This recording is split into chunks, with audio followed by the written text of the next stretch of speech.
Happy Friday, everyone, and welcome to Red Hoop Talk. Welcome and hello to everyone out there in Indian country, natives and nearly natives. Glad you're here. I am Shannon O'Loughlin. I'm a citizen of the Choctaw Nation of Oklahoma and the chief executive and attorney for the Association on American Indian Affairs, which makes Red Hoop Talk a native news and talk show possible. So happy to be here. I'm going to turn on the chats and would love to see comments from you coming from Facebook, Twitter, and YouTube. You can watch us on any of those formats live tonight. And if you have to miss us for some reason, you can always come back to those formats and watch us later. Really happy to be here. This is going to be an interesting show today. We're doing a best of episode, and I have to tell you, as we were all staff and other people were pulling together which were our favorite shows, but not just the show, but the moments in the show that were special to us for some reason. And there was not enough time to put all of those clips into one show. So we're definitely going to do a part 2 of this sometime in the future. But really happy tonight to present you with some of the best of Red Hoop Talk. And hopefully if you haven't watched Red Hoop Talk before, this will make you a regular viewer. Hi, JD. I see you there. JD's one of our regulars from YouTube. Glad you're here. And thank you for reminding me. I want to share that I'm on the original homelands of the Piscataway people, which is now known as Maryland, north of the head of the serpent in Washington, D.C. Woohoo. Okay. Let's see. I wanted to just kind of mention a couple of things at the top of the show, because doing this best of episode also got me thinking about where we started just a little over a year ago. And over a year ago, back in March 2020, I was on the Joe Rogan Experience. Mr. Rogan had recently back then been getting into some non-Indian historical novels about Native Americans, especially those stories that are about warriors and fighting, and wanted to know more about American Indians, Native Americans, and Alaska Natives. So somehow they found the Association on American Indian Affairs and asked me to be a part of that show.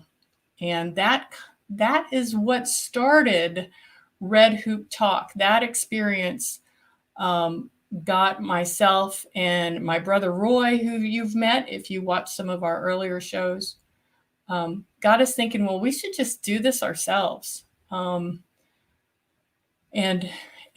really disseminate information and talk about what it means to be Native American in today's world and how you stay close to culture in today's world. And during the pandemic, it was the perfect time to start having these conversations.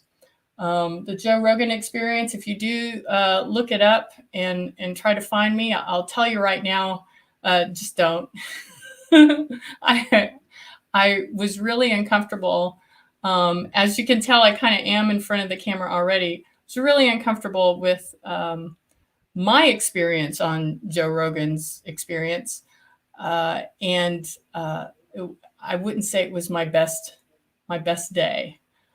And anyway, all right, enough of that. So what else is going on in today's world? So last year, full-blown pandemic, we were talking about how tribes were closing down and preventing people from coming into the res. Blackfeet was one of them, and they closed down the entrance to the Glacier National Park and prevent tourists from coming so they could protect themselves from the pandemic.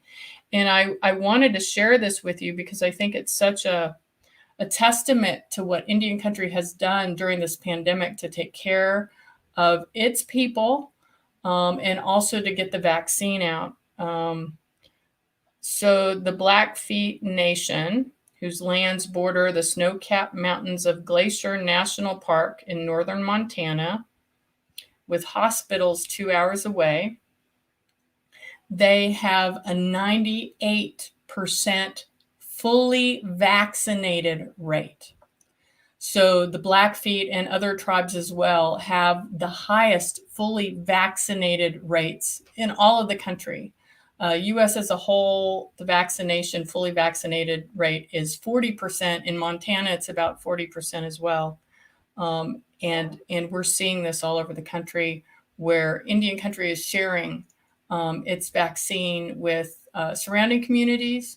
The Blackfeet are sharing theirs with folks in Canada on the other side of the border. And it's really incredible how Indian country has really set a high bar of how to protect its people and how to quarantine and protect against any kind of pandemic. And we should know, right?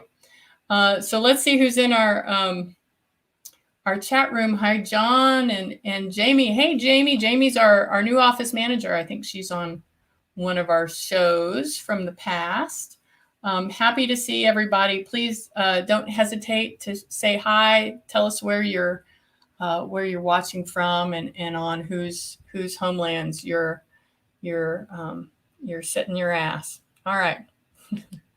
Another thing I wanted to share with you all this morning, and if anyone has any feedback or wants to share anything about it, please feel free to put it in the chat. Let me see if I can pull this up on my phone. About a week ago, there was a report from a British Columbia boarding school, so up in Canada, a Canadian boarding school, that 215 children were found, their graves were found at the school.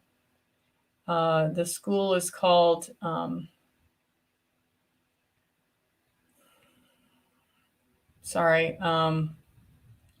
getting my K and my L mixed up, and I'm trying to find the name of the school. Kamloops, Indian Residential School, which operated from 1890 until the late 1970s. And we know this in the U.S. that every boarding school that there's a cemetery. But when something like this comes out and our children that we didn't know were there, we find that they are in fact there. It really triggers many of us who suffer from intergenerational and historic trauma. And there were a few things that have occurred this week to really celebrate life and to deal with that historic trauma. One of those things happened at the Mount Pleasant Indian Industrial School, where folks at Saginaw Chippewa caretake that space. They had a celebration today about the many hundreds of children that are buried there, and hope you can look up the Mount Pleasant Industrial Boarding School to learn more about that. But we're grateful for our friends at Saginaw Chippewa Tribe and the Zibowing Center of Anishinaabe Culture and Lifeways, who honor and remember our children of the past who had to struggle and go through those boarding schools and pass there. And I think actually on our best of tonight, we're going to have a little clip about the Mount Pleasant Indian School from Shannon and Lisa Martin later. So be sure you're watching. So hi everyone, glad you're there. I guess we bad transition there, but I guess let's move on. I really want to thank all of our guests that we've had. This is our 59th show. We've had more than 59 guests as part of Red Hoop Talk, and it's been such a wonderful experience getting to hear story after story about how so many of us have come up, have dealt with issues of identity, have dealt with issues of culture and an urban experience, have dealt with other issues of adoption and alcoholism and other problems. That's just such a integrated part of our lives in Native America. We've heard those stories, we've laughed.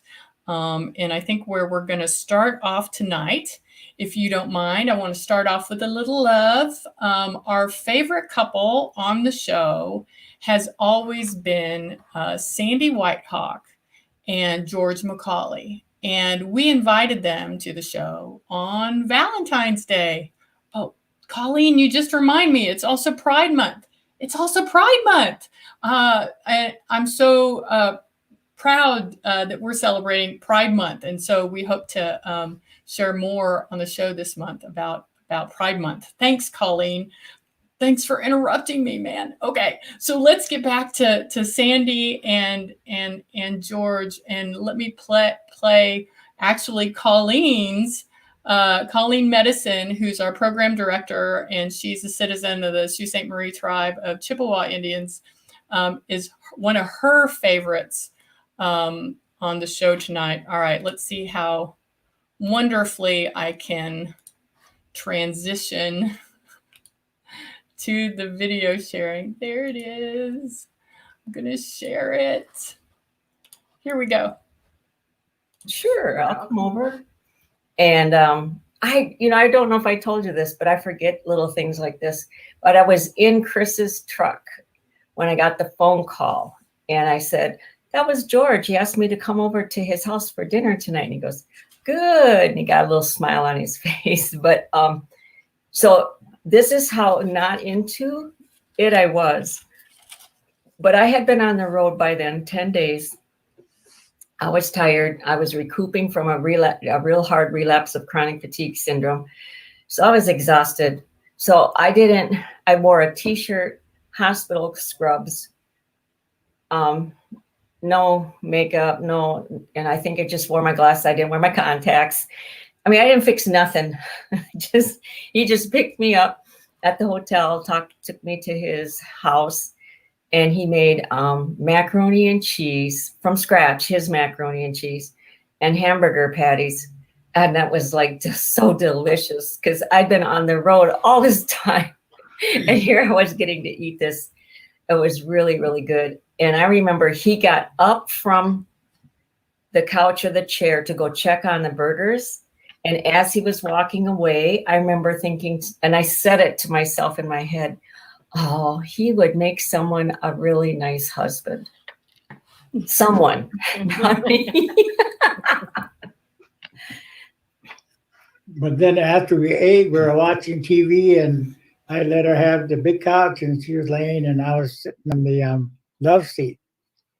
And next thing you know, she came, sat by me, and she gave me a kiss. So she was the first one. I don't know what possessed me. I think it was the food. It just perked me up, and I saw him and went, yeah, he's cute. I'll give him a kiss. Yeah, food is good for that. Yeah, food does work for a lot of us very much. So that's how we started, and then we would go out for a while. Like I traveled a lot with Chris at that time, and I would travel. So since Chris lived in Prairie Island, then I'd swing in and talk with George, meet with George or whatever. So not long after that, we'd seen each other a few times only. And one time I was with him, we had a really good week, or a couple of days together. And I was driving back home to Wisconsin, and he goes, he calls me on the cell phone. Now, mind you, this is back when minutes were like $4 a minute, or it felt like it. And I thought, wow, he's calling me to talk to me on the way home, huh? And I answer it, and he says, yeah, I've been thinking. I go, huh? You know, I'm thinking he's going to tell me how much fun he had, because I'd had so much fun, and thought, oh, he's just really a sweet guy. And he says, I've been thinking about where your life's at, what you're doing, where you're at, where I'm at. And I'm thinking this isn't going to work. So I don't think we should see each other anymore. And I was like, huh, okay. And in my head, I went, you know, don't try to talk him out of it, because that won't be healthy. Just let him go. So I just said, okay, you know, and if that's what you want. He goes, yep, that's what I want. And I said, all right, then, you know, it was fun. And I hung up. And I remember driving going, didn't I just have a lot of fun? I was questioning myself, because I felt this closeness right away, but it wasn't like intense. It was just this kind, cool energy that I was not used to. And I thought, wow. Then he goes, this isn't going to work. So 2 weeks later, he gives me a call, and he says, hi, this is George. I'm like, hi, George. And he says, so can I plead temporary insanity? Oh. And I said, okay. My friend is like, Sandy, yo-yoing's not a good idea. You know, this. And I said, well, I don't know. Let's just see. You know, and so we got together, and we got back together. So, but we did do that for a while. We broke up on and off. Mm-hmm, mm-hmm. We get scared. He would get really scared. I would get really scared. So what was so scary?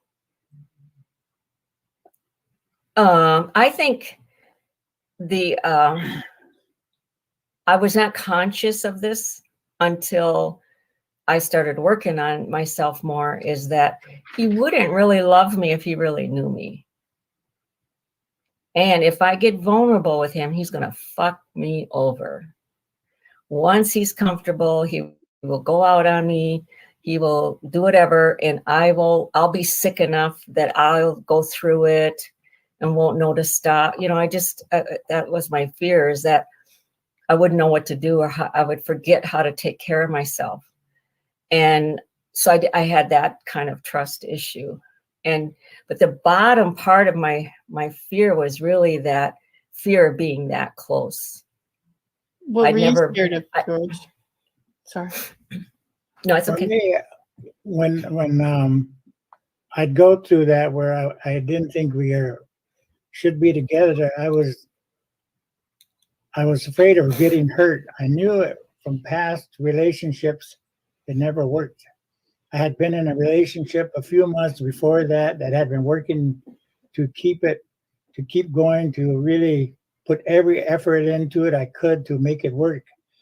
And I felt I did, but at the end, I knew that it wasn't going to work for me.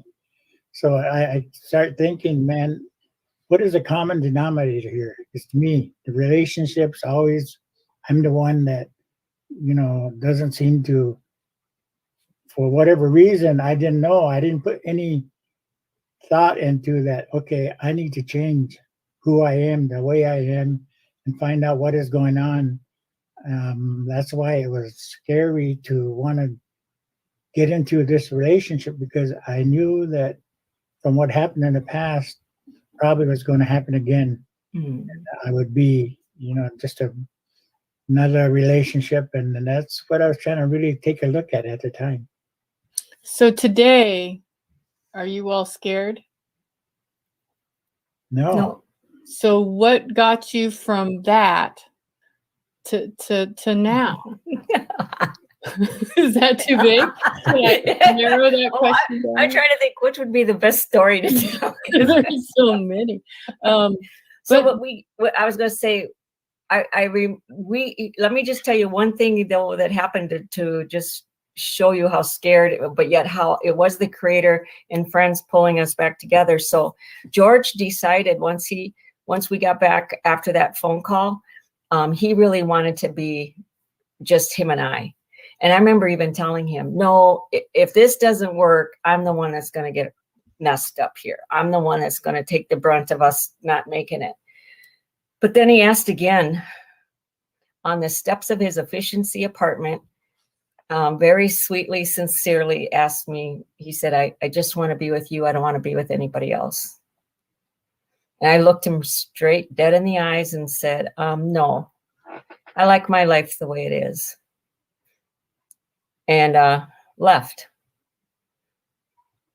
And as he used to always say, I kicked him to the curb, which I guess that's kicking person to the curb. I don't know. I asked her not to contact me or to call me anymore because it was too difficult to really try to break free. So 10 miles down the road, she calls me. Wants to know if I have her hubcap. What? What kind of question is that? What kind of... George, did you have her hubcap? No, I didn't know that was her hubcap. I don't know. I lost my hubcap somewhere. George stole your hubcap. Oh shit, that was just, I told you we were bonkers. I always say I was a nut bucket, you know. So anyway, so I go just in a few days after the hubcap call, I go to Australia with World Peace and Prayer Day.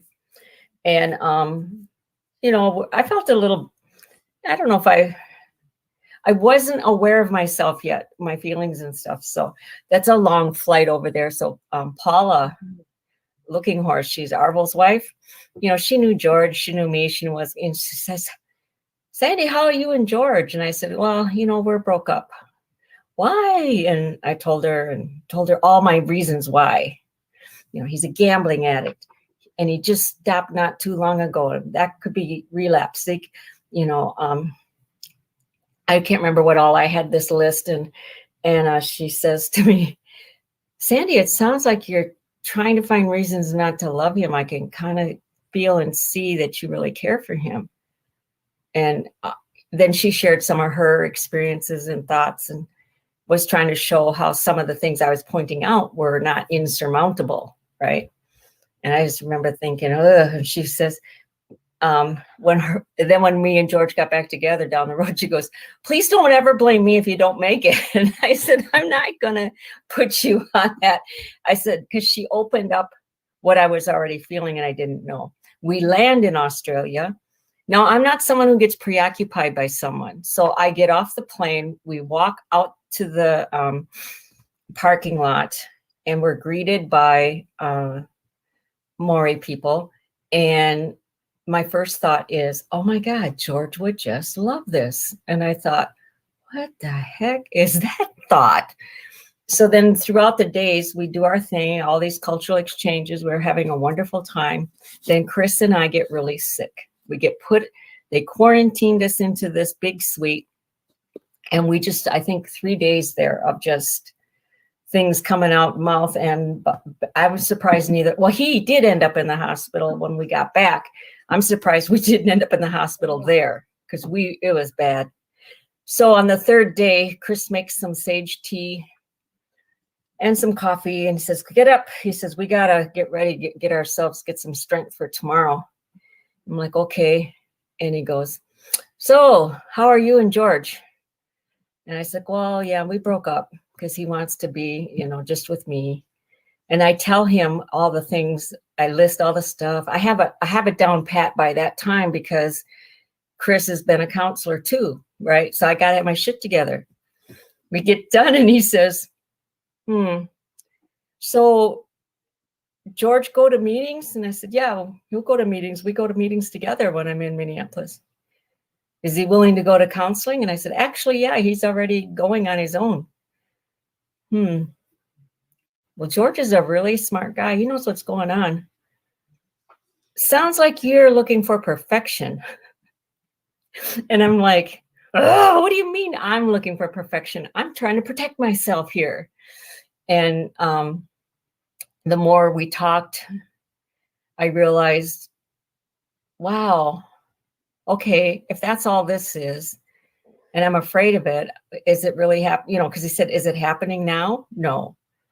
Well, if he keeps going to meetings and keeps going to counseling, it's probably not going to happen. And I'm like, but the more he talked, the more I realized, oh my God, I am missing him. I really like him. And I told Chris that. I said, oh, wow, I think I want to talk to him. But he told me not to call him. And he's probably moved on by now with someone else because he wants a relationship. That's what he wants. And I've told him no. And I remember Chris goes, yeah, he probably has moved on. And I remember that like kind of set a fire under me. And I said, well, I'm just going to contact him when I get home. So I sent him an email and I said, I know you asked me not to contact you, but I figured something out. And I told him, I can't believe I said this. I said, I'm willing to do it your way, meaning go for the relationship and trust his lead in that. And he ended up contacting me and saying, yeah, I'll come back. Or yes. It was the 4th of July weekend. And we had our picnic, our staff picnic in Cleary Lake, which is towards here out southwest where we live. And I lived in St. Paul. And so it was going to be a long weekend. I took another extra week off and I had drew some money out of my 401k and I was just going to get in my car and drive. Just head for, I knew there was a power going on in Sisseton. So I left the picnic and was heading home and just get my stuff and leave the next morning. And I was going right by the Indian Center. And for some reason, maybe it's wishful thinking, just before we could check our emails on our phones, I went in the office and there was her email to me. So I called her as soon as I read the message. And he said, I'll come down, but I'm going to go play softball first. That.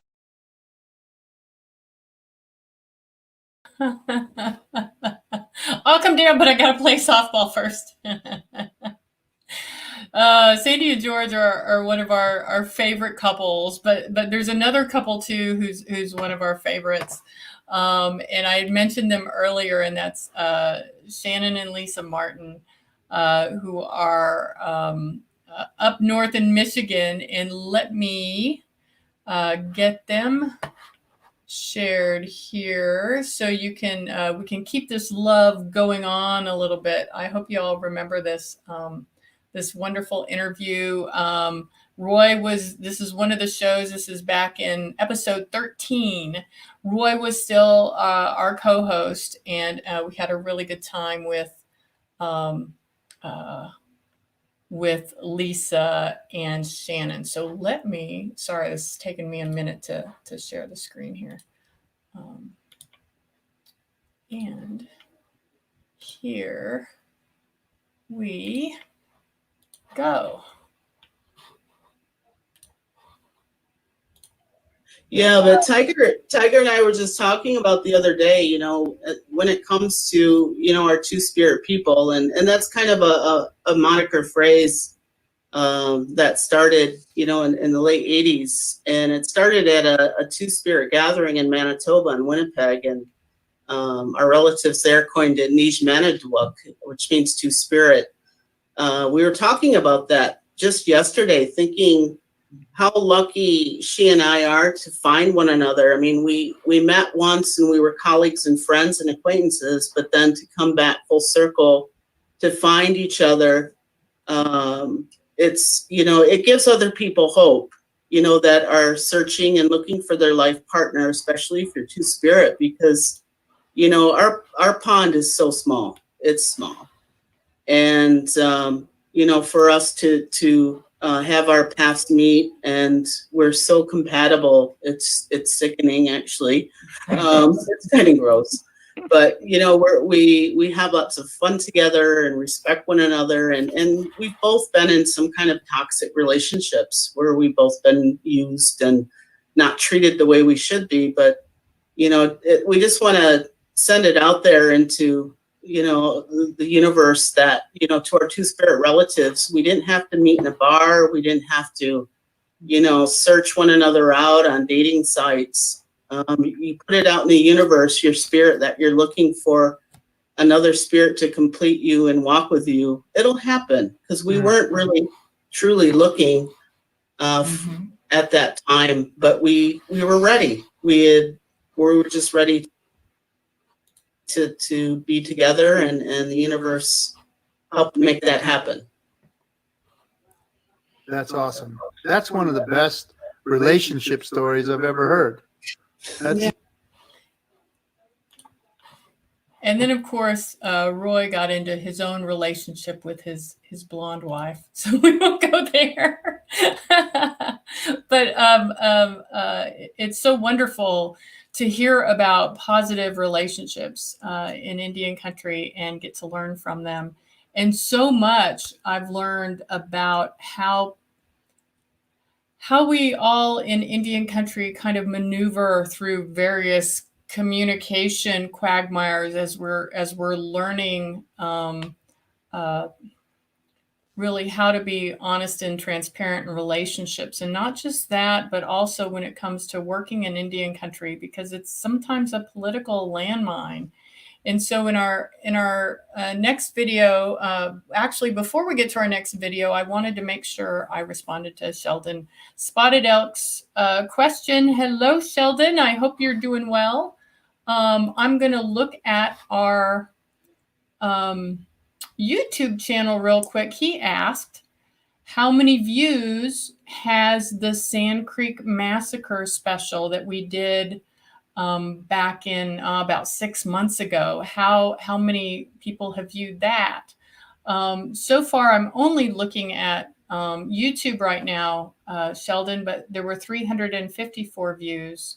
But there's many more viewers of Red Hoop Talk and the other videos that we have on Facebook. So that's where we get the most watches, then Twitter, then YouTube. So we're still trying to build up our YouTube channel. So if you're looking around and looking online while you're watching us tonight, I hope that you'll go to our YouTube channel and subscribe, because that helps us, and that'll help us hopefully monetize the channel at some point. And then we'll have these fun, stupid commercials coming in and popping in and trying to sell, I don't know, the blue pill or something like that during our shows, which will make them even more interesting.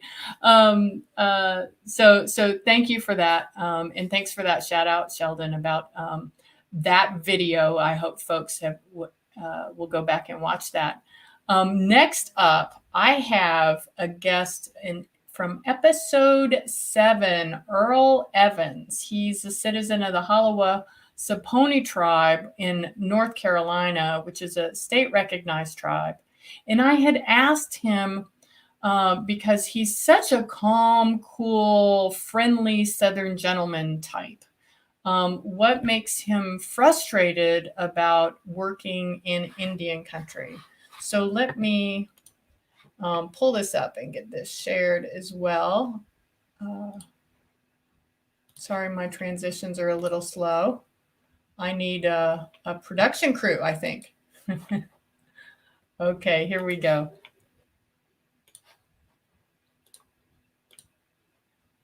That it's hard sometimes for some of us to decolonize our mindset. We've been ingrained with the way the United States and its system would like to have us think, instead of us holding on to the way our ancestors taught us to be. And sometimes that gets in the way of the work. And I think that the more we focus on the way our ancestors taught us to be and what they envisioned for us before the complexities of worrying about the federal government politics came into play, I think the better off all of us will be, and it'll help us regain our center and get our focus back. Oh, that's powerful. This conversation is a little deeper than I thought we were going to go, Earl. No, I'm sorry. No. That's a really powerful point. and glad you said it, because that's the place we're in right now. And we've been having conversations as we're leading up to, election day, what that means, and how best to be involved.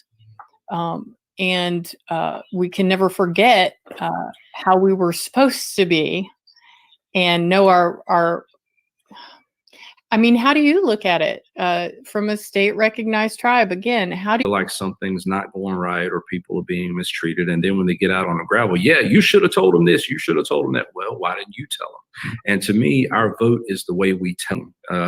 I'm a part of that crowd too. If you don't express your voice, if you don't get out there and try to be part of the solution, don't complain about the problem. So Earl, most of us feel that way, I think, but there are a group, and there are brothers and sisters that are feeling, like you said, hey, I want to be true to the ancestors. I want to be true to my elders. I want to be true to the atrocities and what's gone on, and they say, I'm not going to participate in this thing because it's not ours, and we don't belong to it. It doesn't belong to us, and I understand what they're saying. I hear them. But I feel you, but I feel them also. How do you feel about that tear in Indian country where we do have, people with good intentions that are just, they just want to turn their back on the whole thing because they feel left out either way, no matter, because look, we've got two choices out there this season, this election season. We've had two choices for a couple, 100 years, right? And at either, I understand that the brevity of this vote is weighted heavy on all of us because of what the possibilities are. But again, what is Indian country going to get out of it? Either way, is it going to affect us either way? Are we still going to be standing there with nothing? Because I do understand some of our people talking like this. I don't agree with it necessarily. But I do understand them and I do feel them, and I just wanted to hear what you had to speak into that. Wow, that was deeper than the last part of the discussion. Well, I understand. To me, that's a part of the historical trauma that we all feel because of what's going on in this country. We all have that sense of frustration, that sense of anxiety because of what's happened. And the feeling of feeling powerless. And it's just like I told my daughter, you're not powerless. Take every opportunity to utilize the power that you have in whatever form, whether it's in your home tribal forum, whether it's in someone else's forum. Take every available opportunity in every available venue to fight your fight, to stand your ground, to make your case known, to make yourself heard, because you never know which one might be the one that opens the doors. One example we've seen recently has been with the mascot issues. I mean, how long have we not been talking about this issue about the Washington team and it needing to change its name? And then all of a sudden, one day, it just took the right person to come along and say, hey, no more money from us. We're not doing business with you if you don't do something. And it happened. Yeah. happens. That's exactly how it happens. And I want to tell you that Earl's interview on Red Hoop Talk is the most watched video of our 59 shows so far. So if you want to hear more from Earl, check him out. And I want you to make sure that if you visit our YouTube page, in the comment section below the video, there'll be a description of the person, what tribe they're from, what they do for a living, anything special, and sometimes even some links that you can click on to get to know those guests even better. So please feel free to explore and also provide comments on the show. You don't like it, you don't like someone that was on the show, let them know, and I'll pass it along. We love to hear from folks out there watching. You help us and guide us on how best we can do the show, and I will continue to try to be okay host. So let's go on to the next one. We had a really special month a few months ago. I think it was April. We spent the entire month with women in Indian country. Episode 46, we spent with Rayanne Madison, who's a Ojibwe, and works with women not as a doula, but as a nutritionist and a traditional helper to help with giving birth. We had Kansas Begay, who's Navajo, and talked to us about the Beauty Way, and who's also this flute player, and she has a flute that's like a double flute that was like cooler than hell. And then we had Angeline Booley, who just recently published her book. She's all over the place with her book, Firekeeper's Daughter. And then we also had, at the end of the month, on episode 49, several women with us. And this is a special request from both Jamie, our office manager. Hi, Jamie. And Kelly Walker, who is helping us with our public affairs and outreach. And she's out in Portland, and she's from the Colville tribes. So let's get on with our Women's Month best of here as I go to slowly. They got to make this easier than this, won't they? Okay, here we go. We're going to share and get it started. It's very much there. And until we really publicly, in a very healthy way and in our communities, address the men who are hurting women and hurting children. As women, we can do that. Until we do that part, we're out of balance yet with that. Because right now, if we bring that forward to a community, well, don't be saying that. Why? Right. That person did that. That person's out of pocket. They should not be doing that. And we say that. So I think until we're able to be in a more balanced way with that, we're going to be bashing the, Right. and us as well. Honoring, yeah, I think there's honoring women. It doesn't have to go with bashing. I'm just not spending a lot of my energy revering, holding up like I've done for so long. Oh yeah. It's like, so how do we they've always held the narrative for many things. And now I'm like, yeah, you guys still have that and you still have that role. But I also what's the narrative as women that we can bring forth that has been so long silenced, and how do we just say, I saw that. quiet, I was not even saying for a second that you are bashing men. I'm just saying that I believe that exists. Right, and I saw his post a bit ago, but yeah, I think there's a balance of that. And that men were handed that damn narrative out of boarding school. There are so many things that are out of balance from that experience, that they act like the patriarchy and stuff. Yeah. But look who these Europeans were when they came over to colonize. Look at who they were. Right. This patriarchy. Look at how they treated women. You can see in their writings how they wrote about Native people and yes, and do you know, at the National Congress of American Indians back in the late 60s, early 70s, a woman could barely bring an issue to the plenary floor. Mm-hmm. Get Ramona Barrett, I think it's Ramona Barrett, here to tell that story. She has an incredible story to tell of how she was sent by her tribe to go and talk on behalf of ICWA, and how all those Indian men there treated her. It was incredible. You would have thought it was a room full of white guys, and how they treated her. So yeah, they learned, really, really good. One of the things though that I think, I remember Chris Leith used to always say, women need to take their power back. He said, and they need to take it back with a nurturing and encouragement and compassion. And he was not about coddling irresponsible behavior either, but I got what he meant after a period of time. But I wanted to tell another funny story that I think I would have missed this. But I was applying for a grant for me, Chris, and Jerry to do these community forums. And the grant asked us, how do you make your decisions?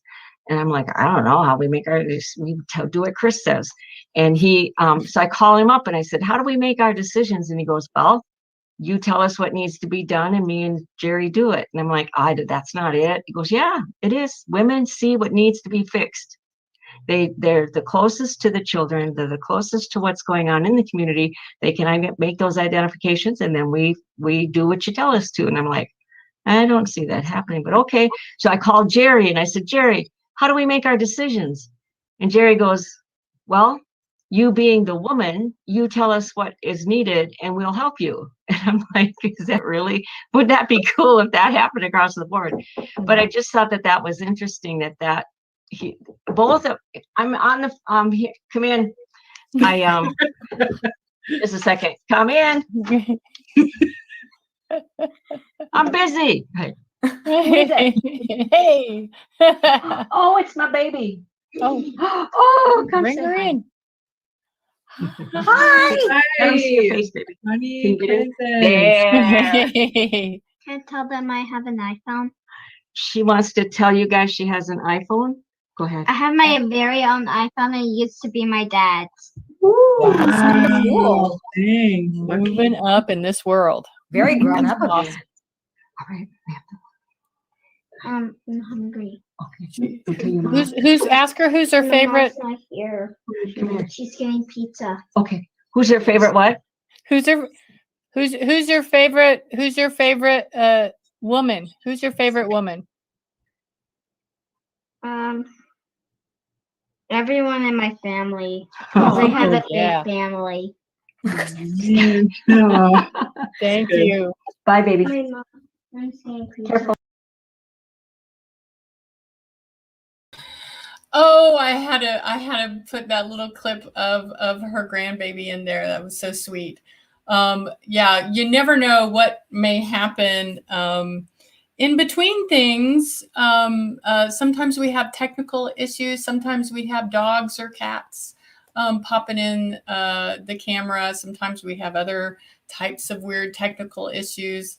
I remember, I think the most heartbreaking technical issue that we ever had was episode 11 with Puda Fay. And so we were so happy to have her on, and she was going to spend a lot of time on the show doing some songs with herself and her equipment there in her little in-house studio. And for whatever reason, even though pre-show everything was working great, for some reason the internet just gave up on her. And so we had a lot of problems with that show, but we all stuck with the show, and it was still a good show, and Puda Fay just handled it so well. So glad that everyone's been patient with some of our technology and some of my quirkiness, trying to freaking get stuff up on the air and share with you. So let's go back to Women's History Month back in April. And I want to share a clip from Angeline Booley's visit with us when she's talking about how women really can come together and protect one another. And of course, she's the author of Firekeeper's Daughter. And if you have not read it yet, if you have not gotten yourself a copy of Firekeeper's Daughter, do it. Make sure everyone in your family has read it. So MX watching on Facebook, get Firekeeper's Daughter and read that book. That's one thing that you can do to support Indian country. So, okay, let's and learn something while you're at it. So here I'm going to share another clip from Angeline Booley. I think I keep saying her name incorrectly. I hope I didn't screw it up too bad. Sorry, Ms. Booley. Let's get this shared. Here we go. And 1, 2. Which is on.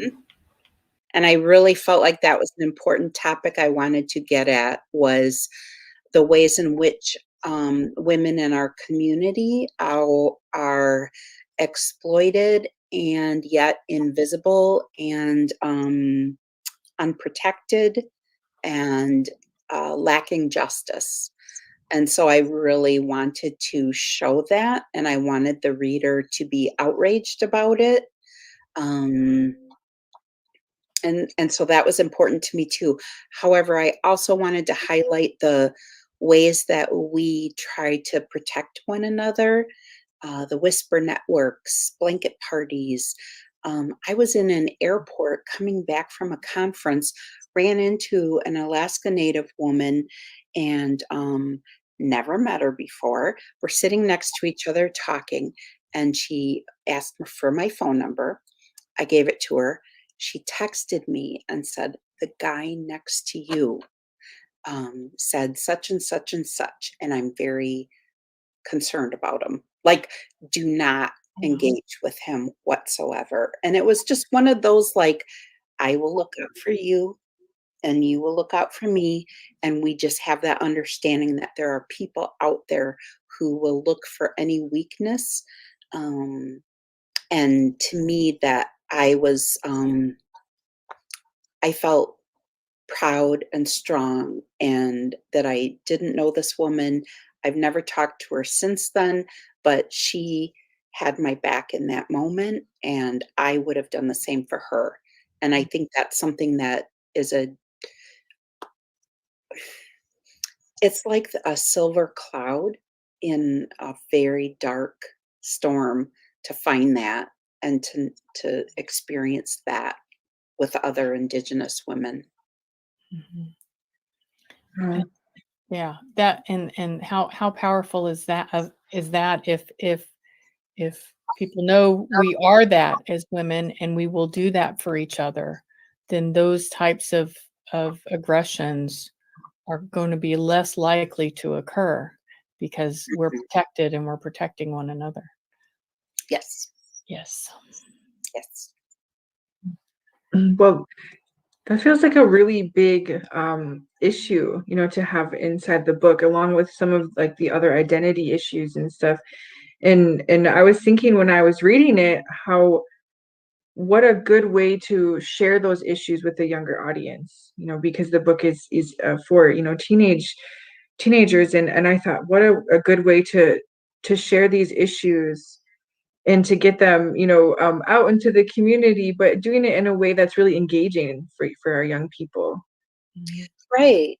I really think that books can do that. Like, we can do so many things on different levels, and maybe a person picks up the book because the cover is so gorgeous. Maybe because they hear Indigenous Nancy Drew or Indigenous Veronica Mars. But what's going to stay with them are these really important teachings that we want them to know. And so if that happens, then my work, I'm happy. Mm-hmm.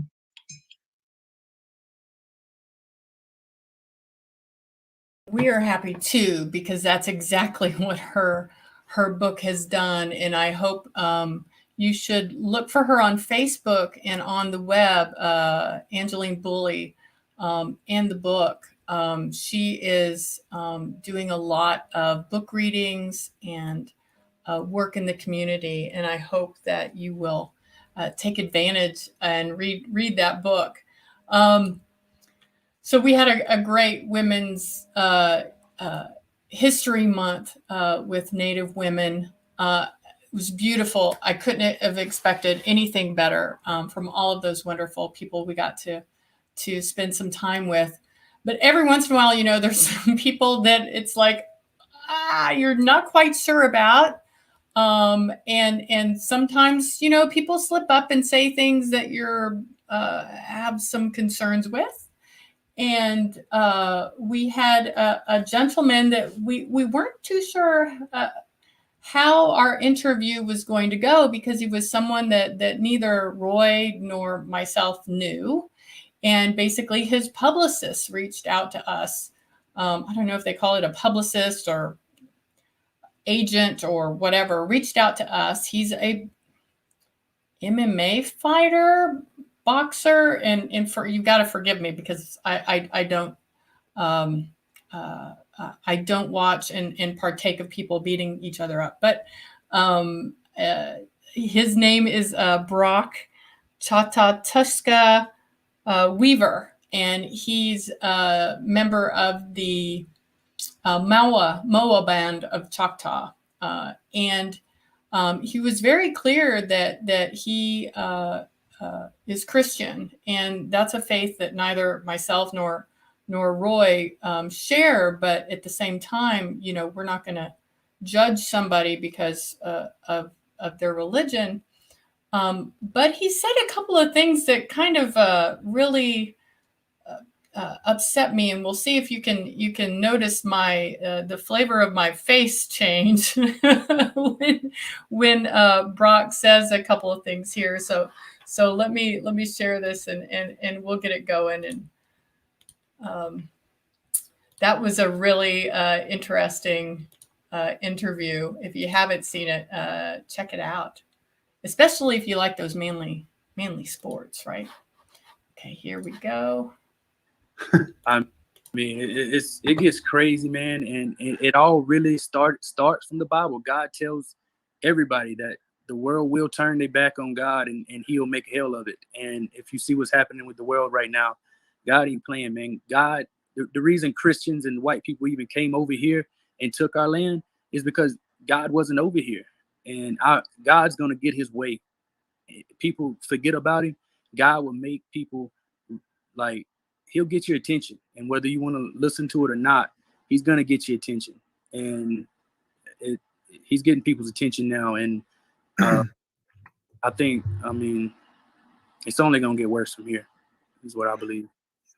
Well, I don't believe that, but I do believe that you're a young man and you're still learning a lot, and there's probably a lot more to you to learn about, Of course. about Indian country and what actually exists here as far as God and the belief of God and how it was already here. So there's probably still a lot of learning for you to understand about Indian country in general. But of course that doesn't knock your belief and your faith at all. We in Indian country we don't believe that we should argue about God at all. Period. There's nothing to argue about with God. I truly believe in that. And so it doesn't become an argument, and everybody has the right to their beliefs and how they approach God. And my belief, there are many roads to God, and mine is but one of them. And that's how most of us feel, I believe, in Indian country. I believe everybody should have a relationship with the God, their own relationship. And as far as what we were talking about,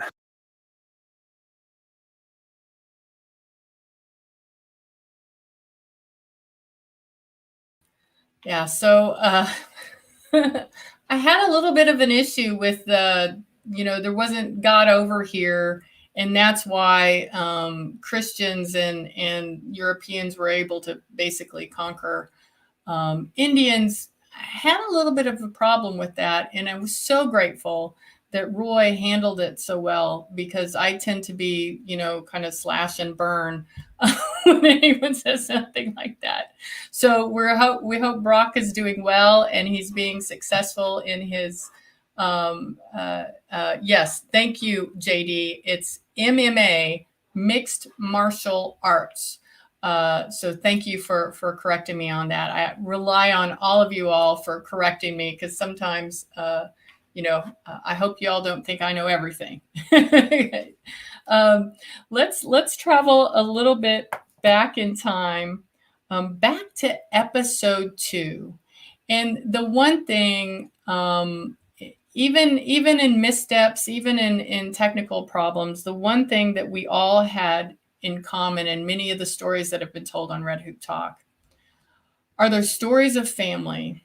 And I think some of the most powerful stories have been stories of coming back to family, because so many people in Indian country have been separated for all sorts of reasons from their homelands, from their families because of adoption or some other type of violence or abuse. And those were always the most powerful. And we had Kim Metler, who is the CEO of Heart River Coaching, and she's a citizen of the Mandan, Hidatsa, and Arikara tribes. Join us on our very first show with a guest, and she told us this wonderful story about her father and her grandfather. So let me again pull that up for us. How's everybody doing out there? I hope things look okay. And let me know if you've got a particular show that's your favorite. All right, here we go.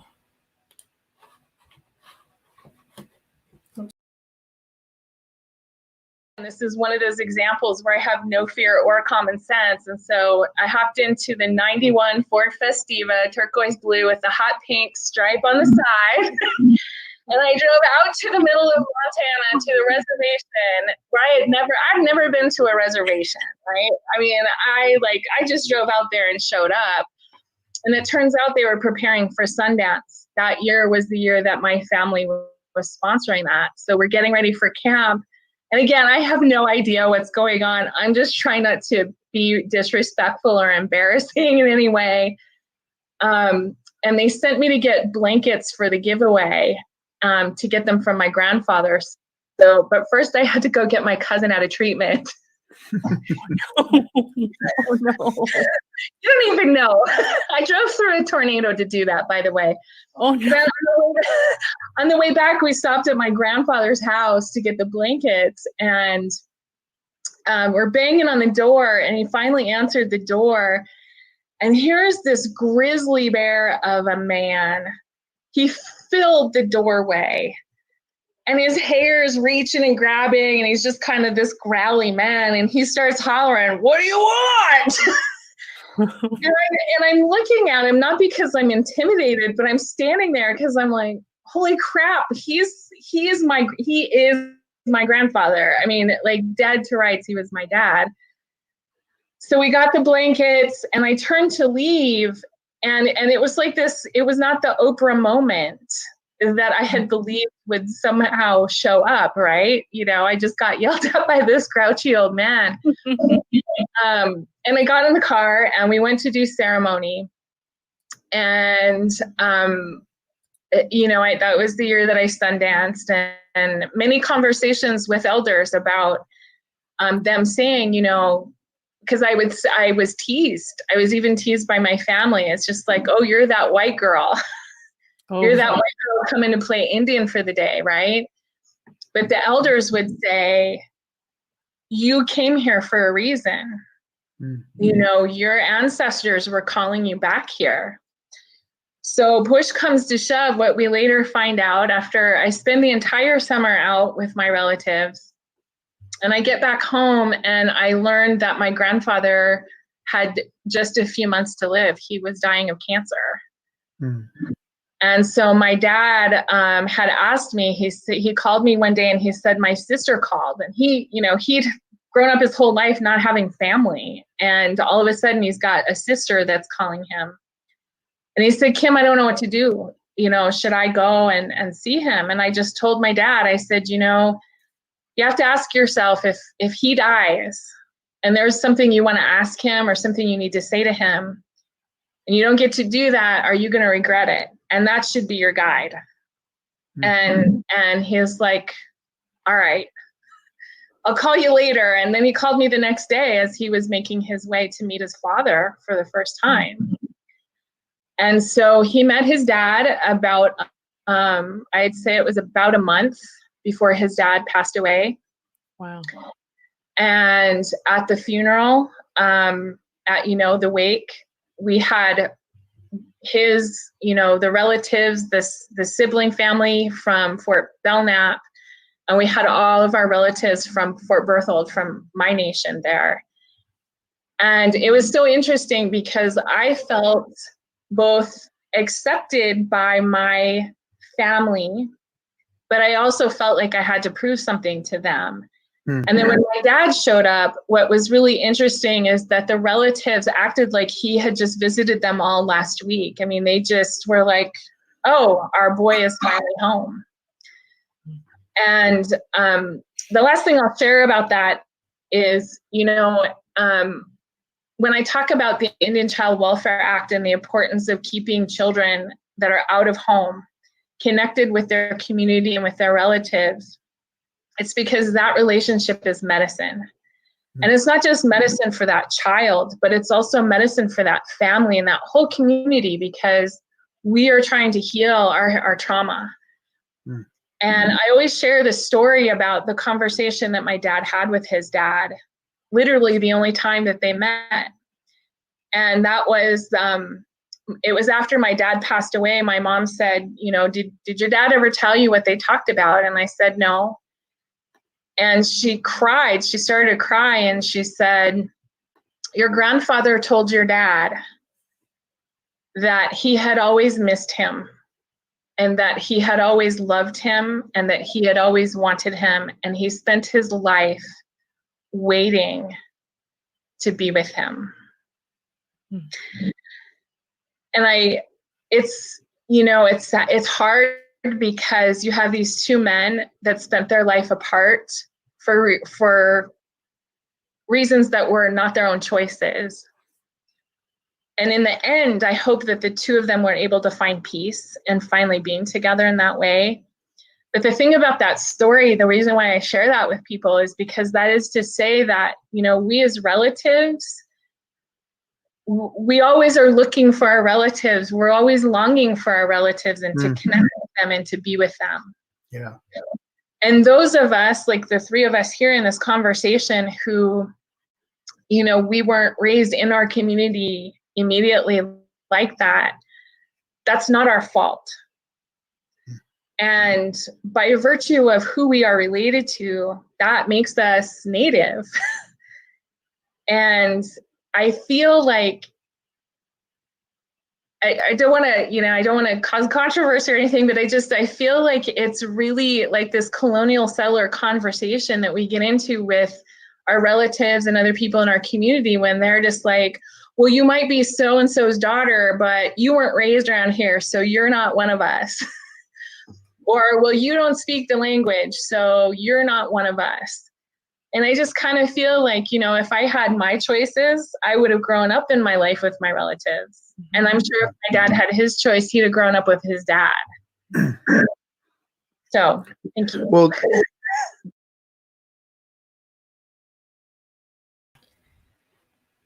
Kim was so powerful with that story, and it wrapped Indian Child Welfare Act, adoption, being adopted outside of your family, and trying to redefine who you are as a Native person. I mean, these are issues that most of us in Indian country, these are just part of life. And that's why, we were so happy with Firekeeper's Daughter in that book, because it deals with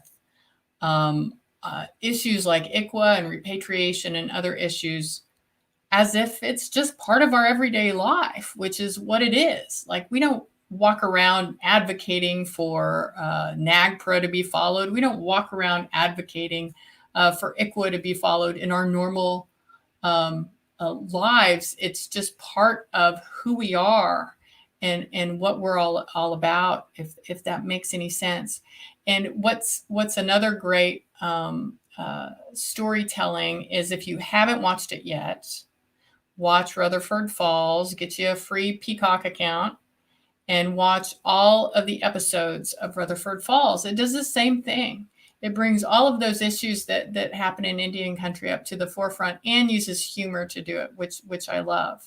So let's the Red Hoop Talk also, we get into all of those issues with our stories. And so the next issue that we have is a wonderful, well-watched video from Dr. Sonia Adelaide, who's Anishinaabe Ojibwe, and she is a professor and a NAGPRA expert. If you don't know what NAGPRA is the Native American Graves Protection and Repatriation Act that we often talk about on our show.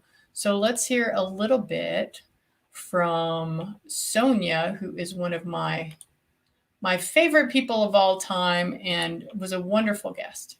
Here she is.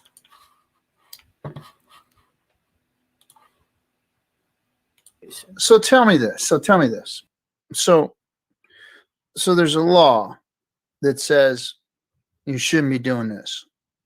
And there's institutions out there that have thousands of bodies that are sitting in boxes in warehouses or lockers or rooms in storage. There's nothing being done with them.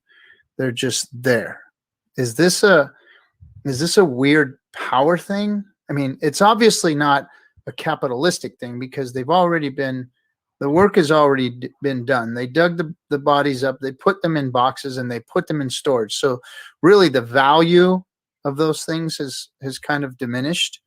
So is this just a power thing? Is this a sick power thing that they're doing here, that they just want to keep these remains in storage? I don't understand what these universities or these institutions are thinking. I mean, I can understand a private collector that has his little skull or whatever that wants to act whatever. I mean, I can understand the mentality of it. I don't understand it inside, but I understand the mentality of something like that because it gives them some kind of value, some kind of sick value or whatever.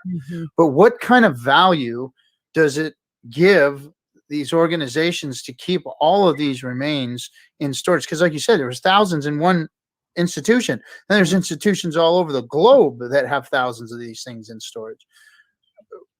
What? Well, you hit on so many important points, Roy. Oh, I don't even know where to go first. But first, I'll say, obviously, yeah, these are not just Native American bodies. These are brown and black bodies from peoples and cultures around the globe. We have a law that helps us with the repatriation of our ancestors. But in terms of international repatriation, that is another lifetime's work that I think, and I talk about NAGPRA as a teacher, because I think NAGPRA teaches us so much. We can look and learn from NAGPRA in order to think about other Indigenous peoples' remains that need to be returned. In terms of what you're asking about, like, why, what is this? I can say, and maybe we could talk a little bit about the comic. I worked on a comic, and part of that comic, it's part of a series about NAGPRA and repatriation. And one of these, the first one, tells the story of repatriation from the University of Michigan, and a very different story from a repatriation from Harvard University. And I can say when we did the work with the repatriation from Harvard, one of the things we were told flat out when we asked why this question you're asking, Roy, and we were told, this is a quote, well, we are a museum after all. I don't understand, but I think that's just part of the purpose that people think of as an institution of, we're hoarders. I mean, they want to hoard for human bodies. Public education institutions, right? They have a mission to educate the public, and they want to keep them for scientific purposes. Maybe we don't have the technology now, but they want those things there for when the technology does come available. They're going to get somehow more information out of them. But the problem is there, what NAGPRA has been able to do is really teach institutions the expertise that are in tribal nations. Absolutely. And that's your comic too. That's should we bring that up? Sure. Yeah, let's talk about the. I want to say one more thing first. One more thing. Okay, Roy. So this concerns me because this strikes at the heart of what I'm seeing happening today. So Native peoples, we've got. I mean, and I can only speak for my own clan and my own tribe, and we have stories about the things that we're supposed to do, and if we don't do them in a timely manner, a timely place with the things that we're supposed to do them with, then we're bringing things on that we don't want. Mm-hmm. We're not doing what we're supposed to do. So it's been an anxiety of my culture, my tribe, to do the right things in the right place at the right time. And one of those things, and this is not just us, but this is global. Every culture, even this linear culture that we talk about today, has burial rites, has a faith-based, for the most part, burial. Every single funeral that I've ever been to, whether it be a Native funeral or a white person's funeral or anybody else's funeral, there's always been a ceremony, a religious ceremony to intern that person, whether they were cremated or buried or whatever. Respect was given today for those people. Mm-hmm. What makes us think that it is okay for us to have disrespected the people of the past and think that it's okay and that we spiritually as human beings, let alone our own tribal affiliations and whatnot, that we as human beings are going to be okay because we're doing that or we're allowing that to go on? It's bringing on a darkness that I think has plagued us. One of the things that has plagued us is this thing right here that doesn't get talked about often enough is plaguing us spiritually, the whole world, and it's being perpetrated on us as a people, as a culture, more so than anybody else out there. I know like you said, it happens around the whole world. What makes us think that this is okay? And what makes us think that spiritually this is something that's good for us as human beings? People need to wake up and take care of this issue because it's not good. Those people are not at rest. They were supposed to be put at rest, and they're not. And that is not spiritually good for that's not good for any of our spiritual health, in my opinion. Yeah. Yeah. I mean, our teaching as Anishinaabe people, the whole point, and you're buried, your final ceremony, your final gifting, right? And you need to complete the work that you've done here on this earth. You've taken all these resources, you're into your body just by living here. And the way that you give that back, right? Remembering that circle, that reciprocity, is you have your final giveaway and you give your body back to the earth. And that is how you complete your work. And that's part of a natural law. We as humans are the ones who are not following those natural laws. Those natural laws are followed by the plants, our plant relatives, our animal relatives, even the stones. Everything around us is always going through that cycle. Mm-hmm. If we interrupt that cycle, that's the problem. And I think that's what you're speaking to. We need to be able to complete that work and think about giving back our bodies in that way. And when these bodies are ripped from the earth and put into museums, that work can't be completed. Mm-hmm. And I think it does. We need to get back to a place of reciprocity. Mm-hmm. And NAGPRA and the work of repatriation, I think, is one way of helping us do that. It helps us with healing before we can move forward. It's so important for the world. And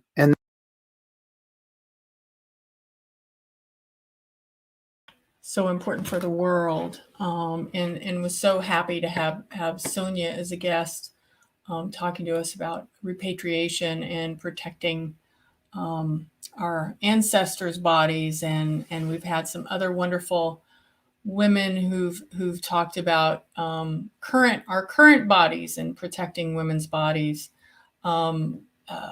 We also have had many shows about Indian children and the Indian Child Welfare Act, as well as boarding schools. Christine McCleave is the Chief Executive Officer of the National Native American Boarding School Healing Coalition. We had her on a while back, and you should definitely watch her video to learn more about NABs. We lovingly call them NABs.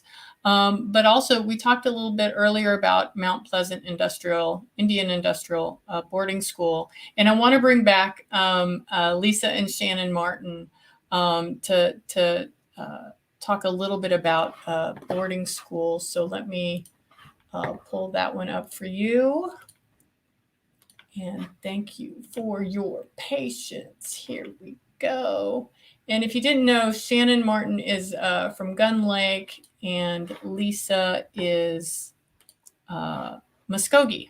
Here we go. We have to think about the context of that, because it's important that we preserve, not only a culture that validates a dominant culture narrative, but one that also holds it to some level of accountability.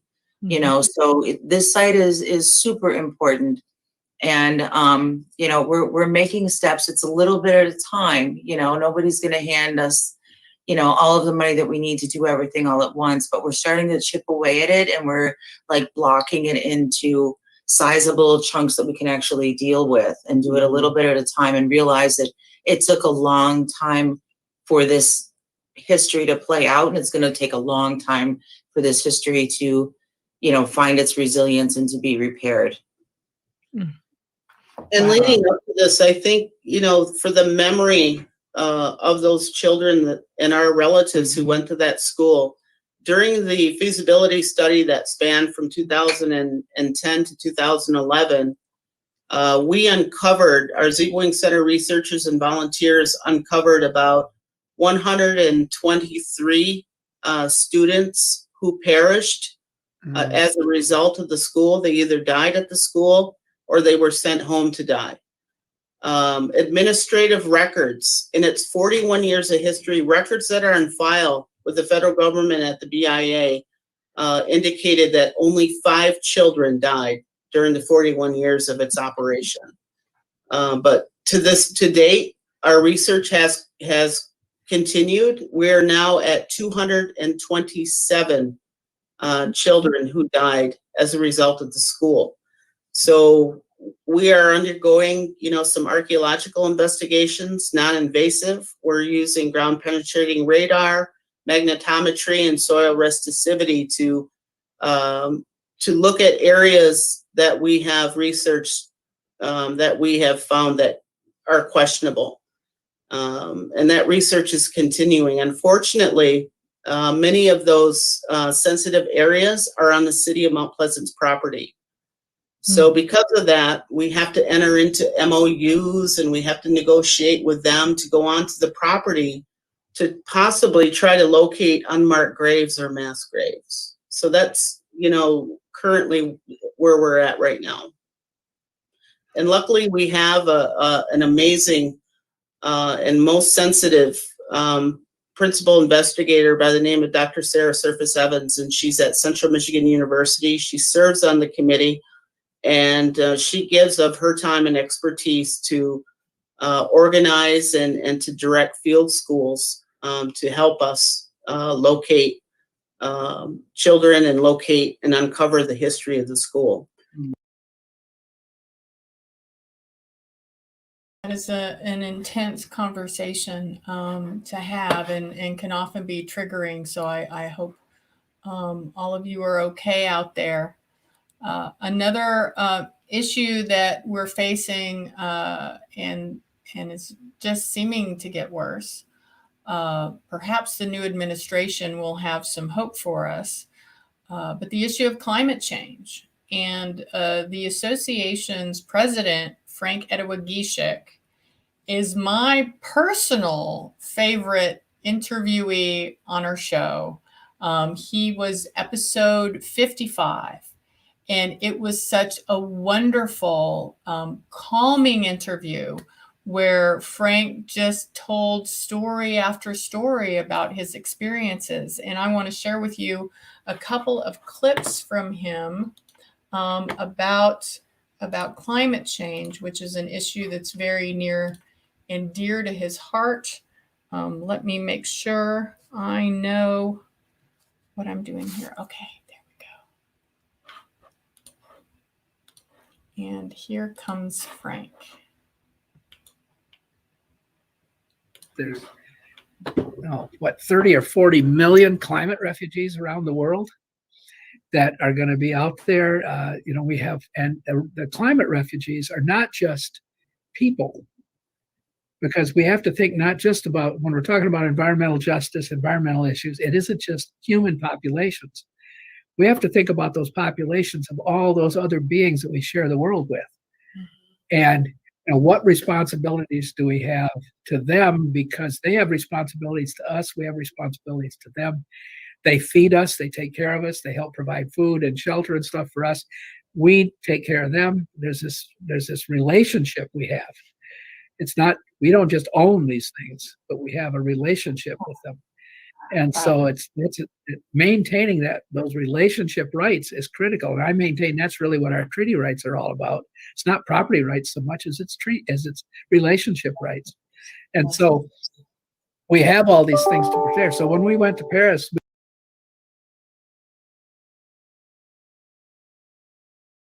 but that idea to me, that we have to find ways to lessen the emission of greenhouse gases.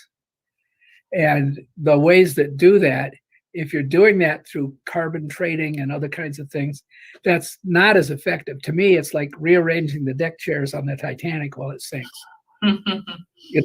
That to me, that's something we have to be careful of. So our traditional values talk about how we relate to the world around us and how we take care of our relatives and they take care of us. And when we ignore our connection to the natural world and try to exist in spite of the natural world, or, well, the natural world, they can take care of itself. I'm going to go down to the grocery store and buy my groceries, and I'm going to go to the gas station, buy my gas, and then I'm going to drive home and I'm going to cook this on my gas range, and I'm going to sit down in my carpeted home and watch TV for a while, and that's my day. You got to realize how all of those things are related to and depend upon the natural world, and that there is a limit to how much we can extract out of the natural world before we tip the balance in the wrong direction. So if we're going to truly respect our relatives, if we're going to truly respect our ancestors and our descendants, we have to find ways to walk more softly on Mother Earth. And it was really hard to find nice clips of Frank because he's just such a beautiful storyteller.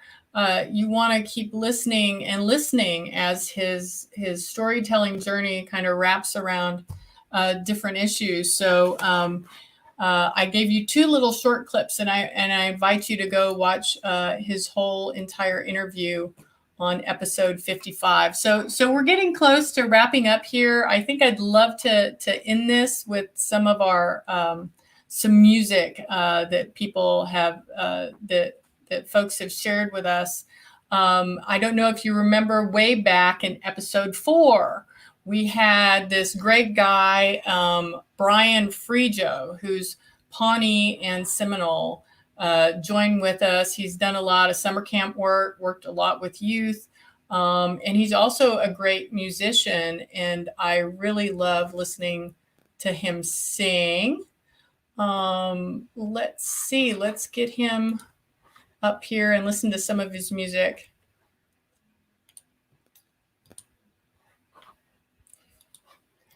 Slow transitions. Da, da, da, da, da, da, da. Here we go. Here's Brian. You know, some of our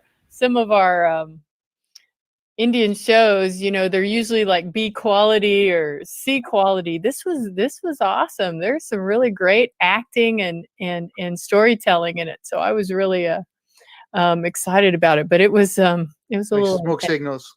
oh, Yeah, smoke. no, I saw it at the film festival in Pachanga in Oh, February.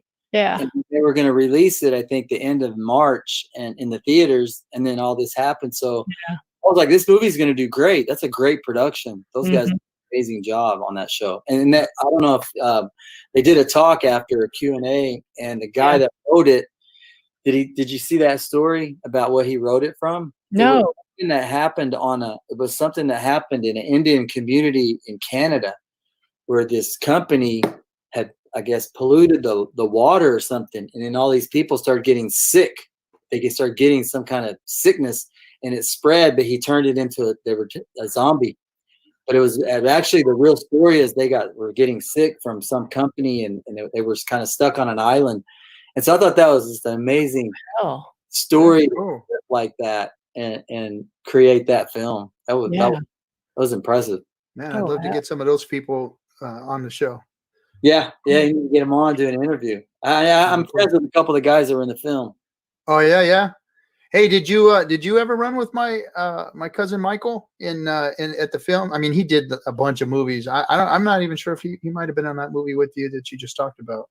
I think he might have went over there. I think they brought a lot of Okies. They brought a lot of Okies and natives from the plains over there.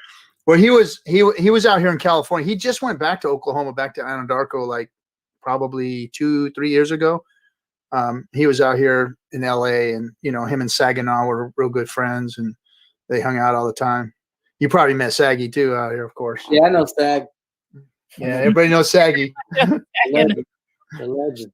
He's a legend. Yeah, he is. He's cool, man. He's a ladies' man too. Oh, yes, he is. Yes. He's a ladies' man. Yeah, I used to tease him when I lived out in LA in the 90s, because I was going to a lot of powwows, and I would go sing, and then I talk to him because he's a Sac Fox, right? Sac Fox, yeah. Yeah, and I'd be like, Saginaw. I'd be talking to him. He'd always have like some young, like hot woman with him, and blonde too. Blonde, yeah. Another one with the blonde. And he had that little medicine bag he used to carry on his waist. It's a little leather bag. Like, Saginaw, what do you got in there? He's like, oh, you're not ready for this. Yeah, I mean, him and my cousin Michael were really tight. They ran together, and I'll tell you what, woman chasers, that's for sure. That's for sure. And you can always see the long hairs coming. You know exactly what they're up to. Shannon. So Brian, we're not gonna. I don't want to let you leave here. I don't want to close this show before I hear you sing a song. I really need that. Oh yeah. Let's get some music going. If that's okay. If that's okay. Yeah, I always love to share our songs, and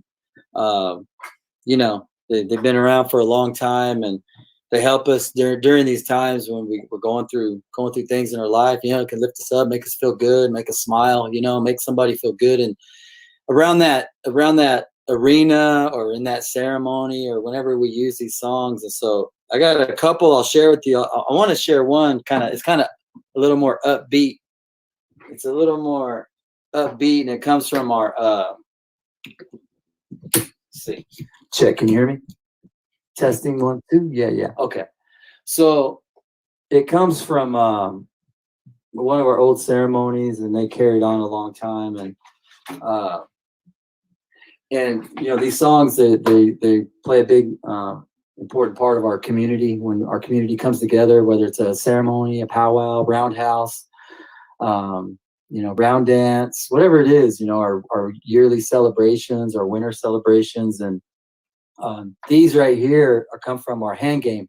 I know Wichitas are familiar with that, or Oklahoma tribes, or Plains tribes, and different parts of the country, they have different types of games that they play that brought their people together, in that social world. So I'll share one of these songs, and then okay, you guys hear that? Yeah. Okay, let's see. Yeah, so if you guys want to sit there at home, clap your hands, or you know, just enjoy it. That's what these games are for, from the hand game, for our people to come together and enjoy that time together and enjoy that visit. You know, it's a ceremony and it's a time for our people to celebrate, you know, celebrate amongst each other. And so I want to share this one. No one anyway can't get. I know one anyway can't get. Chicks are better, oh, do the hey, oh, hey. Chicks are better, oh, do the hey, oh, hey. Oh, hey, oh, hey. Oh, hey, oh, hey. I know one anyway can't get. I know one anyway can't get. Chicks are better, oh, do the hey, oh, hey. Chicks are better, oh, do the hey, oh, hey. Oh, hey, oh, hey. Oh, hey, oh, hey. That's one of our hand game songs that we have.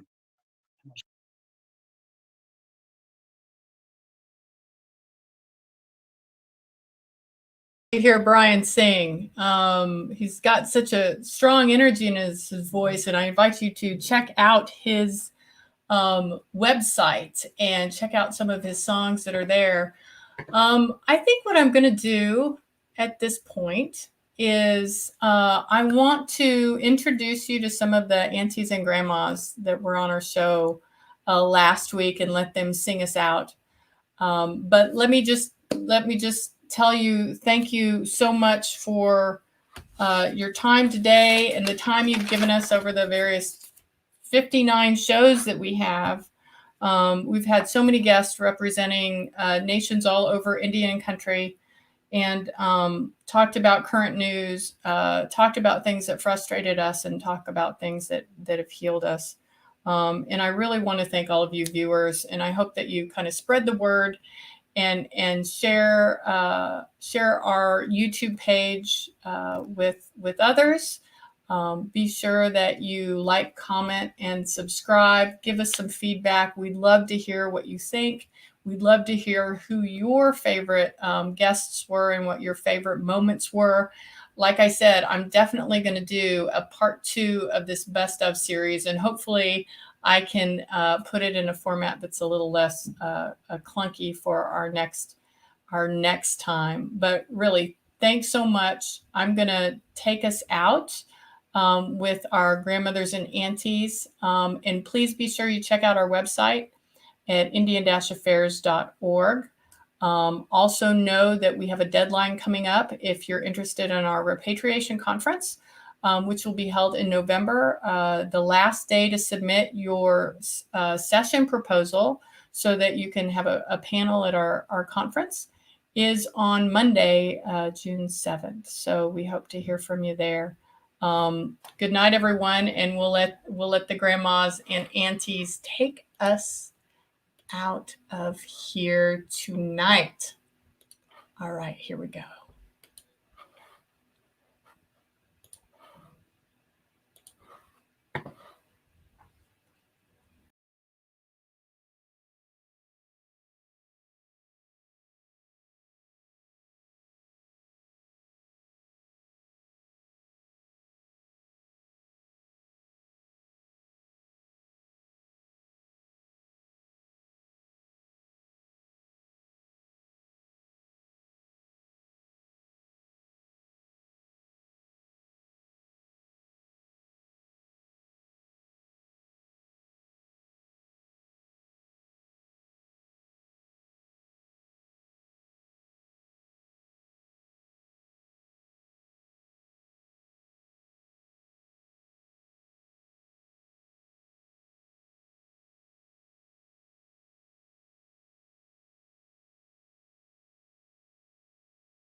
So I only found this really ringy drum. I mean, there's a studio, but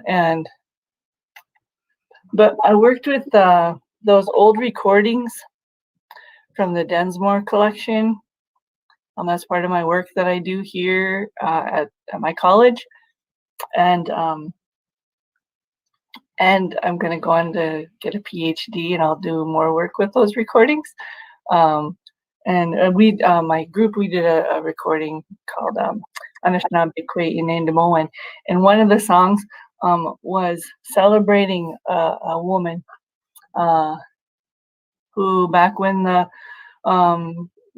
Anishinaabe were at war with neighboring tribes, a Dakota warrior came into their camp and started to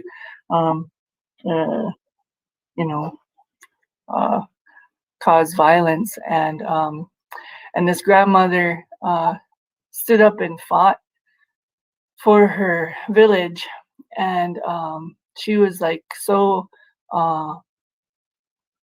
powerful in her resistance that she like ripped apart canoe with her bare hands, and they made this song to celebrate her. And so we tried to recreate, we tried to redo it with my women's group. I wish they were here to sing it with me, because I think that makes it even better. But so I'll try to do my best. Anyway, when how I saw when Gijawa so mende muye we Gijawa so nunda gona ya oh hey ya hey.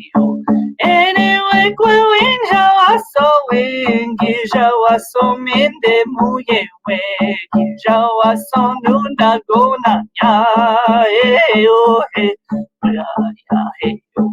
Anyway, when Jawa so when Gijawa so mende muye we Gijawa so nunda gona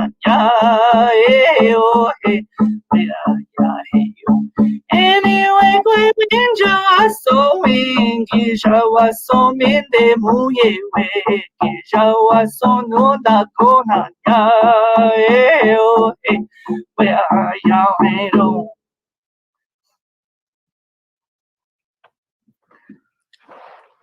Miigwech, Liz, very beautiful. Miigwech.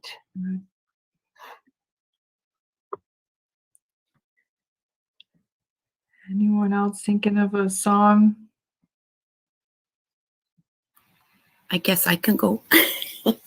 I don't know how I might blow everybody's ears off, so I'm going to try to sing quiet, but that's not my thing. So this song was given to me by the late Neil Hull. It's a song we sing in our resistance walks, but it's a healing song. So you're asking Creator for healing. And I always, since these conversations are healing, I thought maybe that would be a good way to for me to sing that song. Okay. I don't usually sing with my glasses on. Sorry.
Miigwech, Rochelle.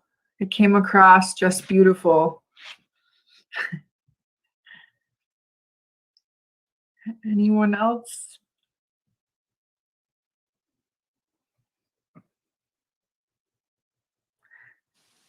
Judy, sing a song. Sing your which duan na gamon.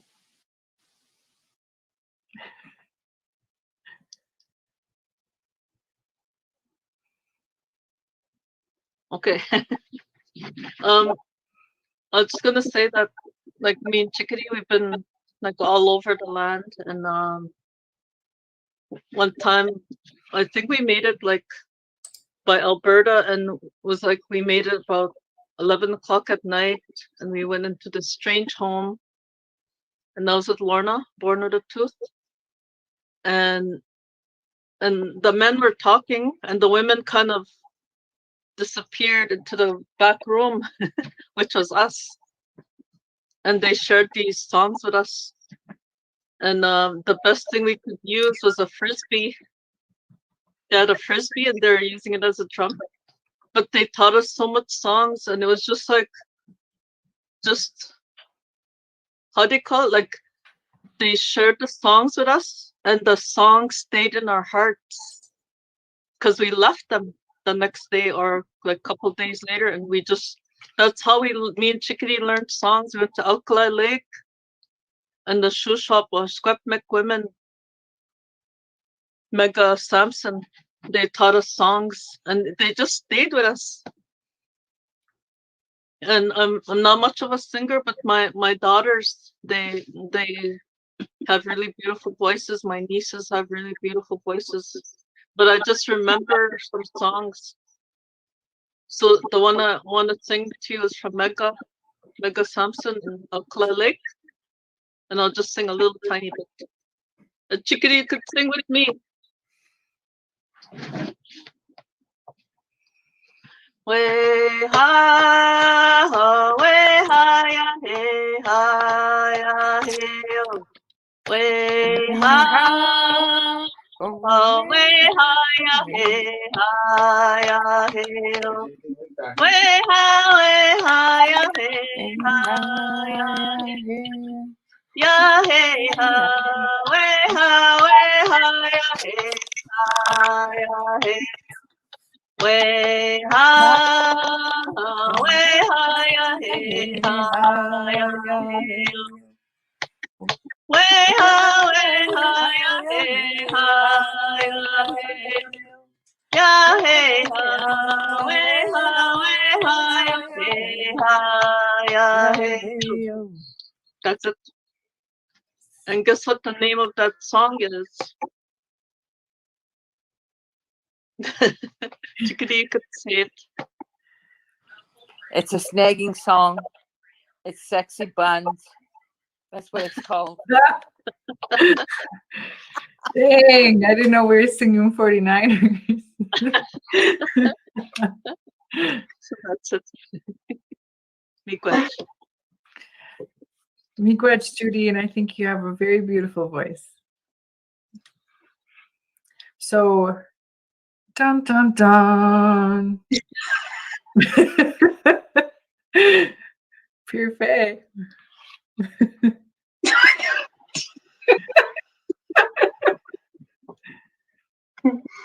Okay, I'll sing one verse.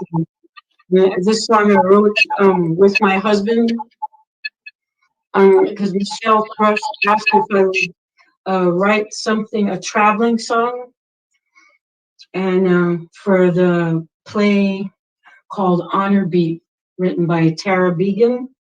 And of course, I'm not a Cree speaker, but my husband is. So we put this song together. And actually, the piece of this song went into the song for Line 3, Against the Pipeline. And the song that Larry Long wrote, No More Pipeline Blues. And so if you hear the chant in that song, that's what it is. And for the first time in decades, Eulalie, the original Eulalie, we came together and recorded and we will be recording in the near future together. So here it goes. Can you hear that?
Welcome to Red Hoop Talk, a native news and talk show brought to you by the Association on American Indian Affairs.